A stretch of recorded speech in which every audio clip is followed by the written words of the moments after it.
जय जिनेन्द्र, कैसे हैं आप सब। आरजे खश में आप सभी का स्वागत है। आज हम बात करने वाले हैं गणेश चतुर्थी के बारे में। संकट चतुर्थी, इस बार संकट चतुर्थी का व्रत 29 जनवरी सोमवार को रखा जाएगा। माघ मास की कृष्ण पक्ष की चतुर्थी तिथि को ही संकट चतुर्थी कहा जाता है। इस तिथि को तिल चतुर्थी या माघी चतुर्थी भी कहते हैं। इस दिन भगवान गणेश और चंद्रदेव की उपासना करने का विधान है। इस दिन गणेश जी की उपासना से जीवन के संकट टल जाते हैं और साथ ही संकट काटने की तिथि होने की वजह से इसे संकटी चतुर्थी कहा जाता है। और इस दिन का संबंध संतान प्राप्ति से भी होता है, तो इस दिन संतान संबंधी परेशानियों को दूर करने के उपाय भी किए जाते हैं। जिनको संतान प्राप्ति में बाधाएं आ रही हो, उन्हें इस गणेश चतुर्थी के दिन खास करके या संतान प्राप्ति के लिए आपको क्या करना चाहिए। मदार की जड़ आपने प्राप्त करनी है। गणेश चतुर्थी से शुभ समय और हो ही नहीं सकता। संकट चतुर्थी से एक दिन पहले आप सफेद आक, श्वेत आर्क की आप जड़ प्राप्त कर ले आए। प्राप्त करके उसे गणेश चतुर्थी वाले दिन गणपति जी का पूजन करें, व्रत करें। पूजा विधान आदि के बाद इसे अपनी कमर में बांध लीजिए।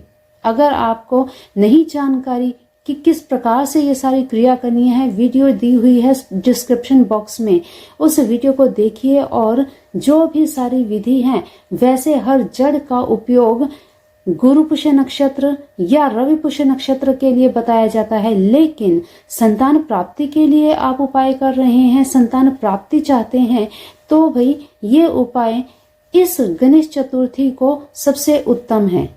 तो इस दिन आप ये व्रत जरूर करें ताकि संतान प्राप्ति की आपकी इच्छा अवश्य पूर्ण हो जाए। तो चलिए अब जान लेते हैं गणेश चतुर्थी तिथि कब से कब तक रहेगी, कब लग रही है। व्रत 29 तारीख को ही होगा, ये आपको बता दिया है। और चंद्र उदय कब होगा, चलिए जान लेते हैं। तो देखिए स्क्रीन पर आप देख रहे हैं, इस बार संकट चतुर्थी तिथि लग रही है 29 जनवरी को सुबह 6:10 पर। तो सूर्य उदय से पहले ही चतुर्थी तिथि लग जाएगी। तो पूरा दिन चतुर्थी तिथि रहेगी। अगले दिन 30 तारीख को सुबह 8:53 तक रहेगी चतुर्थी। तो इस हिसाब से 29 तारीख को ही संकट चतुर्थी का व्रत रखा जाएगा और रात को चंद्र उदय के बाद व्रत खोला जाएगा। ये व्रत कैसे किया जाता है, सुबह उठकर आप जिस तरह से करवा चौथ का व्रत रखा जाता है, ठीक वैसे ही निर्जला ये व्रत रखा जाता है।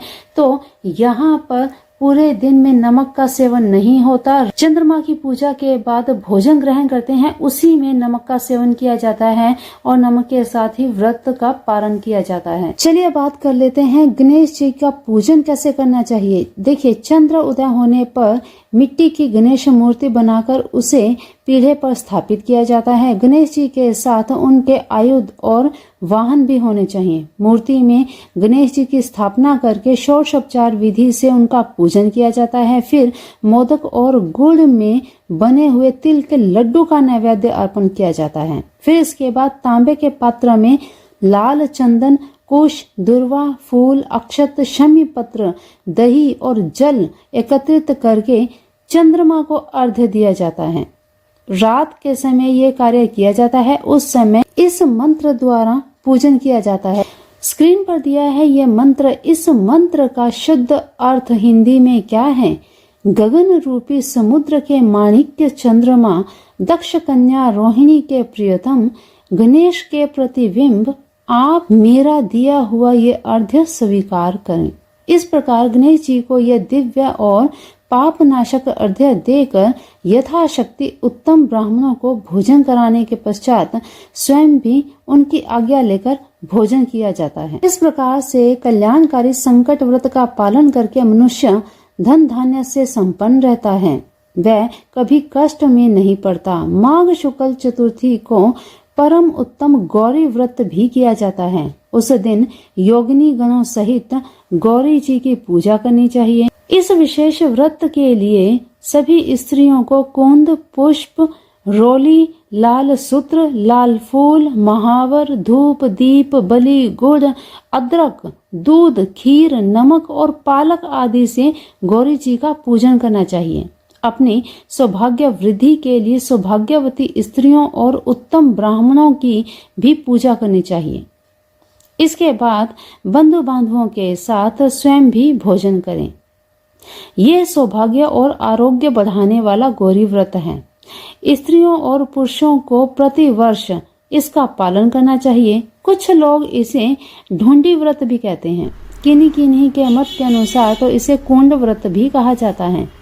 कुछ लोग इसे ललिता व्रत और शांति व्रत भी कहते हैं। इस तिथि में किया हुआ स्नान, दान, जप और होम सब कुछ गणेश जी की कृपा से सदा के लिए सहस्त्र गुना हो जाता है। तो इस प्रकार से अगर आप गणपति जी का पूजन करते हैं विधि विधान के साथ और वीडियो के शुरू में ही बताया गया उपाय करते हैं तो संतान उत्पत्ति के आसार खुलते हैं, बंधन खुल जाते हैं। तो आपको जरूर ये उपाय करना चाहिए। जिन्हें भी संतान प्राप्ति की बड़ी इच्छा है मन से, तो उन्हें ये उपाय जरूर कर लेना चाहिए। और विधि विधान के साथ गणपति जी का इस तरह से आप पूजन करते हैं तो आपके जीवन में, आपके घर परिवार में सुख सौभाग्य की वृद्धि होती रहेगी। इसी इच्छा के साथ आप सभी को गणपति जी के संकट चतुर्थी व्रत की बहुत बहुत शुभकामनाएं। जैसे ही आप इस वीडियो को देखते हैं आगे जरूर शेयर किया करें ताकि आपके साथ साथ अन्य सभी को भी इन वीडियोस के द्वारा बताई गई जानकारी का लाभ प्राप्त हो सके। तो चलिए मिलते हैं अगली वीडियो में। तब तक के लिए अपना ध्यान रखिए, मस्त रहिए, स्वस्थ रहिए, अपने अपनों का ध्यान रखिए। जय जिनेन्द्र, जय राधे कृष्ण, जय मेरे भोलेनाथ, हर हर महादेव।